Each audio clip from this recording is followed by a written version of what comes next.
All right, here we go. Good morning, everybody. Good morning. And today I have Maxwell. Maxwell, I have a question for you, Maxwell. I've got an answer. Why did the cell phone get glasses? Why did the cell phone get glasses? Do you know? I don't know. Because she lost all her contacts. Love it.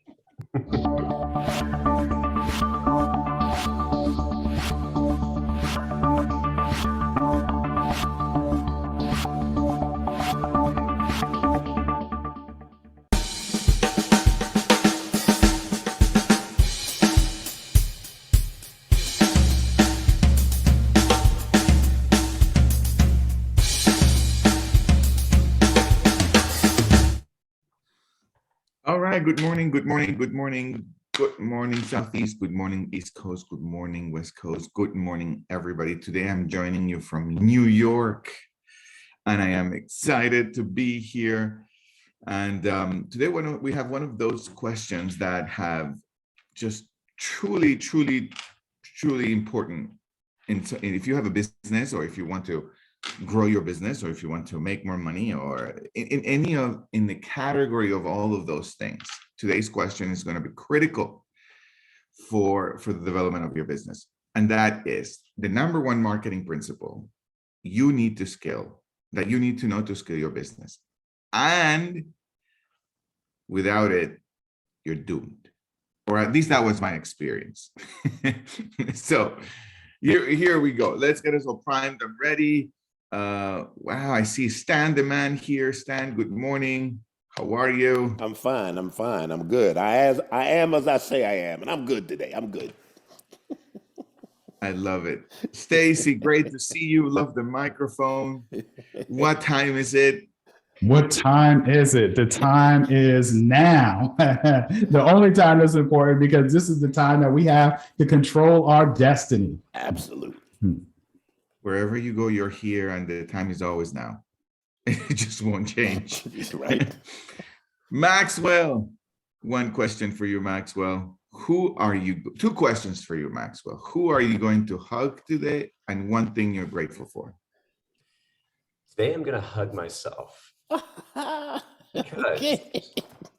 because I dealt with some rather challenging situations today, and I feel like some self-love is in order. And what was the second question? One thing you're grateful for. I am grateful for granola. Granola. I just ate it and I feel nourished and I'm feeling good. How's that for you? Granola, I love that. Granola. I love it. Love it. I love it. All right, well, welcome everybody. Good morning. Great to see you. Let's have some fun this morning. I have something to confess. The conversation we're going to have today is actually one of my favorite conversations to have. There was this time in my life when I really didn't know how important marketing was. And I thought that marketing was what people did at some point. This is how embarrassing this is.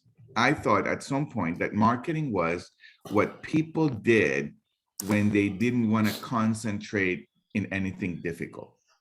Can you believe that?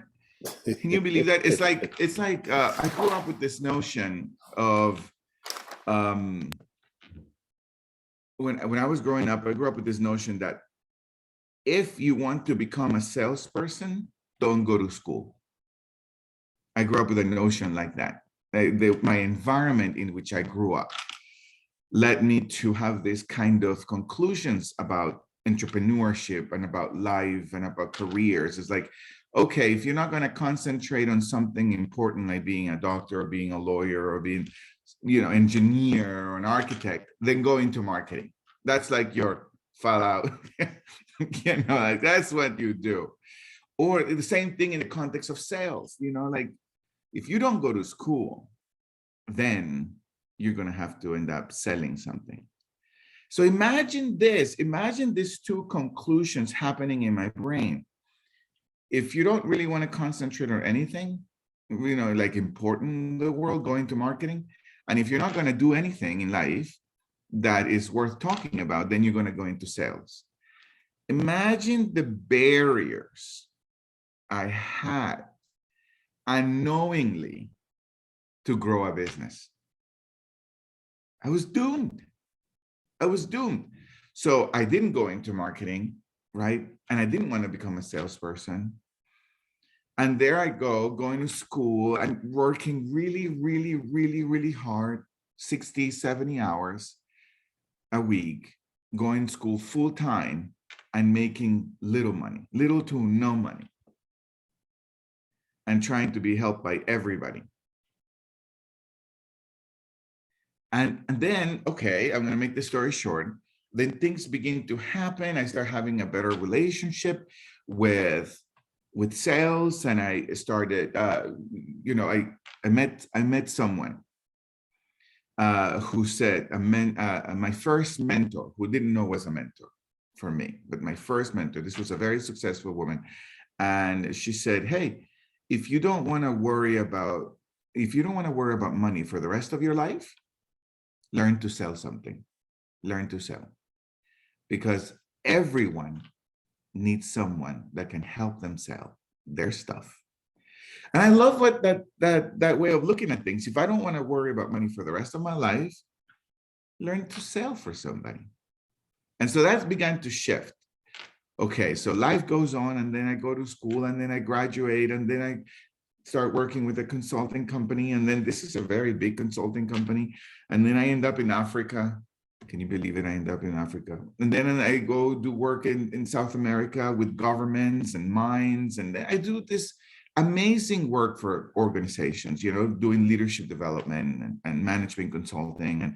And I start to get a real grip of what makes a difference at the heart of leadership in a business, in people's lives and a business. And I'm becoming really good at this stuff.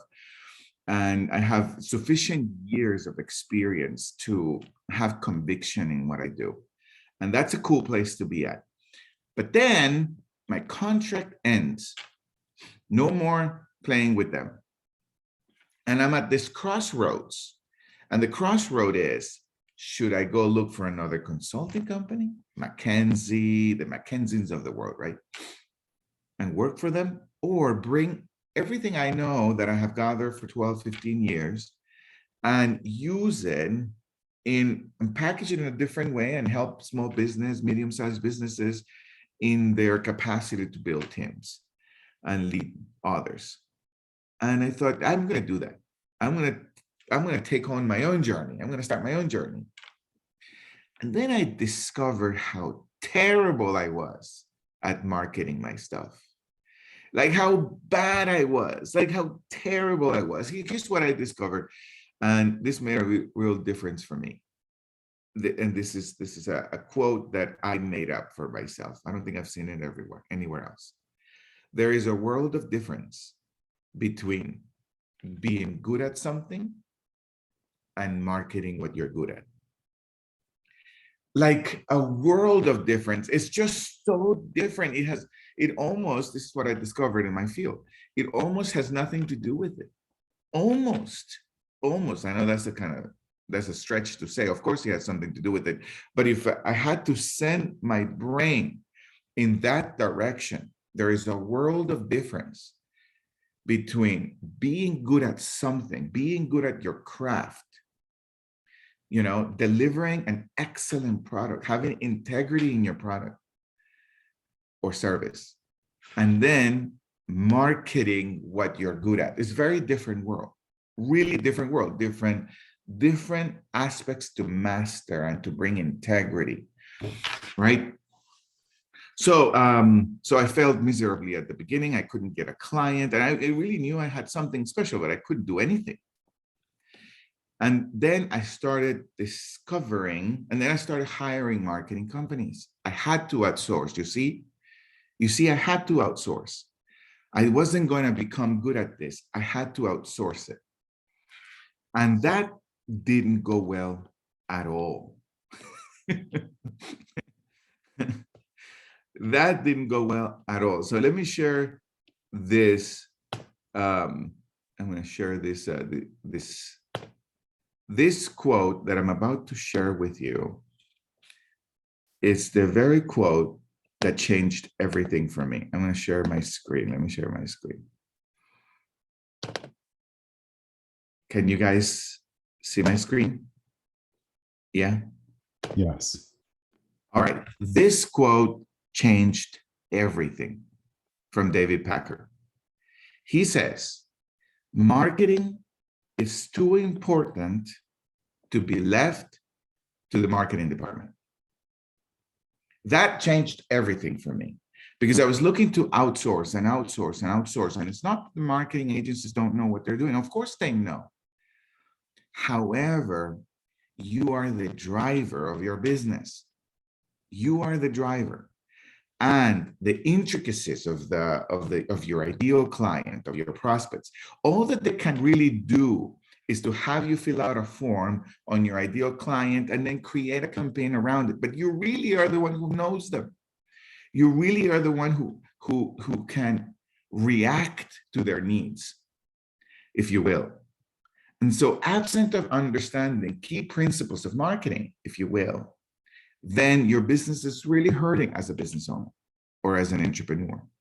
And then your marketing team, it's really hurting because as a driver, you're missing critical aspects. So then you end up hiring a marketing team, they do what they do, and then usually you don't get results, at least at the beginning, and then you make them wrong. And then you go get another marketing team, and then you make them wrong again. And then you go get another marketing team, and then you make them wrong again, until at some point, you start noticing that you are in the crime scene every single time. Isn't that cool? You got to wonder why you're always in the crime scene. Very good. So marketing is too important to be left to the marketing department. So here's the next thing I want to share with you. I like this thing. I love this one. And this is important to know. Very important to know. The Valley of Disappointment growth curve. Here's what you think should happen when you're running a campaign or when you're growing your business or whichever one it is. This is what you think should happen. And then there is actually what happens. And there's this valley of difference. And absent of understanding that there's going to be a valley of difference, if you will, this valley of differences, it is likely that we don't test enough, we don't make enough shifts, we don't do the right thing. We don't stay enough with our campaign long enough for us to shift the curve. And if we don't allow ourselves to do that, Dean Graziosi, this is a guy I like to follow a lot. He's a great guy. He says you got to develop a marketing stamina so that you can stick to something long enough until your brain begins to give you the way out, if you will, the breakthrough. So absent of doing this, what I've noticed and what I saw for myself is that I would start something and end it too soon. Start something and end it too soon. Start something and end it too soon. And I wouldn't stick to something long enough for the curve to start going in my direction or the direction of expectation. Make sense? Make sense? Very good. This is why it's critical. It's critical to become the driver's seat of your marketing team. Okay, awesome. Marketing is too important to be left to the marketing department. Now here's a question I want you to, these are some questions I want you to have for the next conversation I want to have with you. It is very likely that if you're listening to this and if you have a business, it's likely that you have a business goal already for yourself for 2022. You have your first 2 quarters already. Maybe you have met them, maybe you haven't, maybe you are overseeing over expectations, maybe you are under expectations. I don't know, but more than likely you have a goal. If you don't have a goal, then it's critical you get a goal. Right now, as soon as this call ends, you've got to have a goal for yourself because that begins to align your brain to something for your brain to look for. Now, here's the next question over here at the bottom. This is a very important question that I want you to ask yourself. Do I have the processes and structures that allows for my business to scale? It is very important to ask myself that question. It's very important to ask yourself that question, because many times you understand your client, something I've noticed with my clients. Sometimes we understand our clients. We understand their needs. We have integrity with them. We have many processes in place, but we don't have a structure, a sufficient team or a sufficient structure that allows for the business to scale. Because what happens, at least at the beginning, people are either really busy gathering clients, but that's not delivering services or products, or they're really busy delivering products and services and they're not gathering new clients. And so we kind of get stuck. Does that make sense? Yes, say something. Yes. Okay, good. Does your current process allow you to have the time to deliver your product or services to more customers? And does your current process allow you to have the time to convert the number of clients necessary to reach your goals? So these are good questions to have. These are really good questions to have in mind, so that the business owner that you are, the business strategist that you are, will begin to think in terms of scalability. Is this scalable? Or am I going to have just a ceiling on the number of clients I can have? And that's a critical aspect to allow yourself to be thinking of, right? Okay, so here's where I'm going to concentrate myself for the rest of the time that we have. There are three critical phases that we all go through when we're gathering new clients. And I just want to concentrate on one aspect of these three. The first is obviously the attract phase. And this is everything that you're already doing. You got to attract your clients, you got to attract your prospects, and there's a whole science around that. How to attract your ideal client? How to make sure that they stay engaged with you? Then there is the phase of selling them. It's very different. It's a real world of difference between attracting somebody and then selling them. And it's important to know the difference. Attracting is the world of understanding the psychology of the attention span that people have. We only have 3 to 8 seconds of attention span. How is your headline? And then after your headline, how is your story, right? Or if you have a website and you're driving traffic to your website, how are you managing the story within your website, right? Or if you're doing a video, how are you from the video? How are people going into your website so you can start a relationship with them?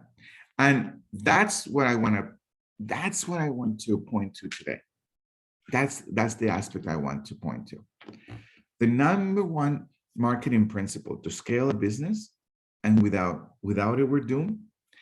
And this is what made the biggest difference for me, is that your customers are people. And the number one marketing principle is that to scale your business, I want you to hear this as if it was the truth, but it's not the truth, but I want you to hear it as if it was the truth. The number one principle, marketing principle to scale your business, is to develop a system that creates relationships with people. The critical aspect is to create relationships with people, because your customers are people. And people, human beings, we're social. We like to have a relationship. Now, depending on your product or services, there's a different ways to develop a relationship. I'm only going to point to the one that for today's conversation, but there's many ways to create relationships with people. For today's conversation, a critical way to develop a relationship with people is to continually educate them on what you do. It's not continually sell them, right? Because people want to buy, they just don't want to be sold all the time. People want to buy all the time, right? We make money so we can go buy something. And that's true for another 300 million people, right? So people want to buy something, they just don't want to be sold. So how do I keep a relationship with people who want to buy stuff? The best way to keep a relationship with people is by continuously educate them on the stuff that you do. And when you allow yourself to do that, you start becoming what I call, or not what I call, what the marketing world calls an authority in your industry. And that's a great place to be at in somebody's mind. When people begin to see you as an authority in what you do, then they're continually going to keep looking for you for that advice, for that relationship. And that's a powerful one. Then you have leverage. You can do a lot with that relationship as an authority figure in your industry, right? So what I like to, the biggest seed I want to leave in today's conversation is, how do I scale relationship with my prospects or my clients? How do I scale their relationship with them? Not, I don't want you to leave with today's episode, how do I grow my business? How do I make more money? Yes, of course, on all of that, there is enough YouTube videos on that. What I want to leave you with today is this question: how do I scale my relationship with my prospects and my clients? And this is to the Daily Huddles episode is so short, right? There's so much more to share, right? But that's a good question to have. And that question is what began to transform my businesses and the clients that I get to help constantly. I'm always listening for, well, how can we scale their relationship with your prospects? How can we scale their relationship with your clients? Because why do you want to scale a relationship with your prospects? Because prospects are not ready to buy right now. There's only a small percentage of them that are ready to buy now, but they'll buy later.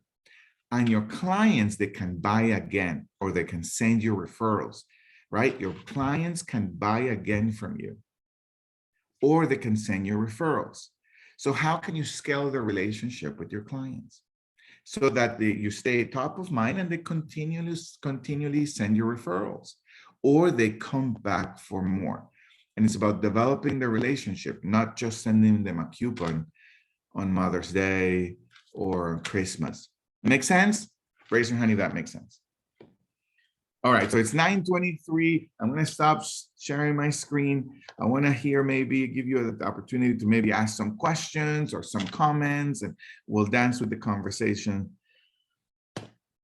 Unfortunately, it's only 30 minutes. Any questions?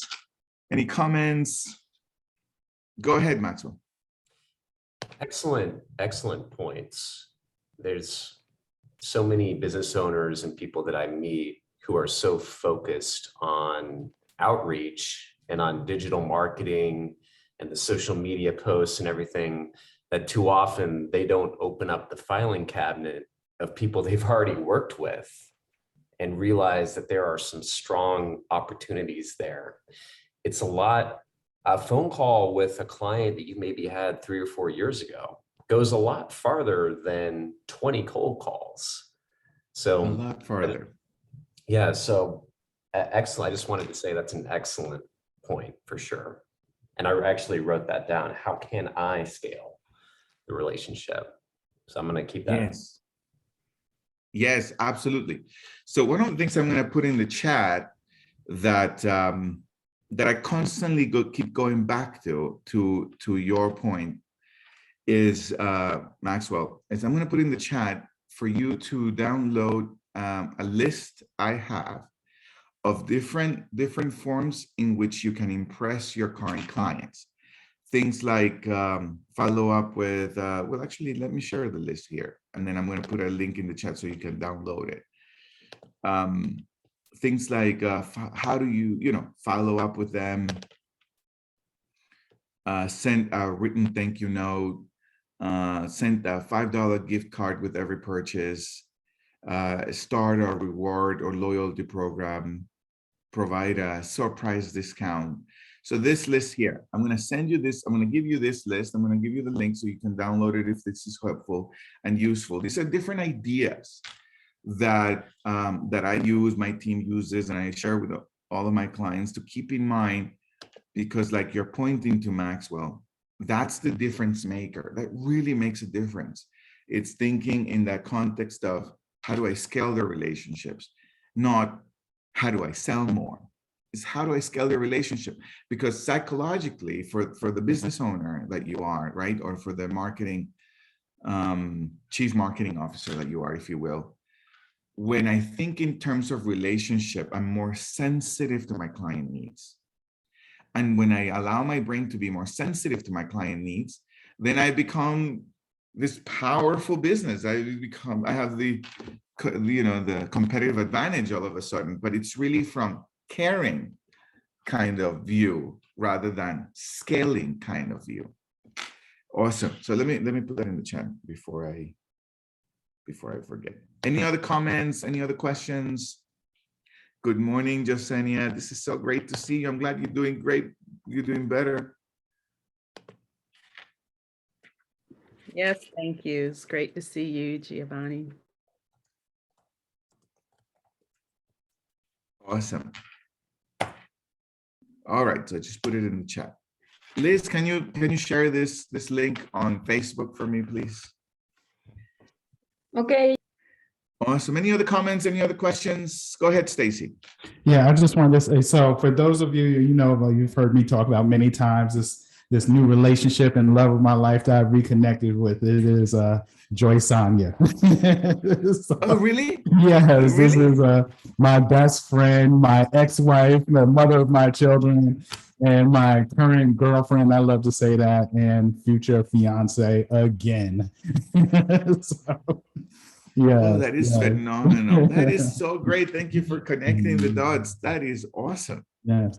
I also wanted to add, I was thinking about what you were talking about, and I noticed, like, because I am my major in community college was marketing and graphic design, right? So as a graphic designer, I felt kind of on that advertising side, and the marketing side, not so much, right? But I have worked in marketing departments.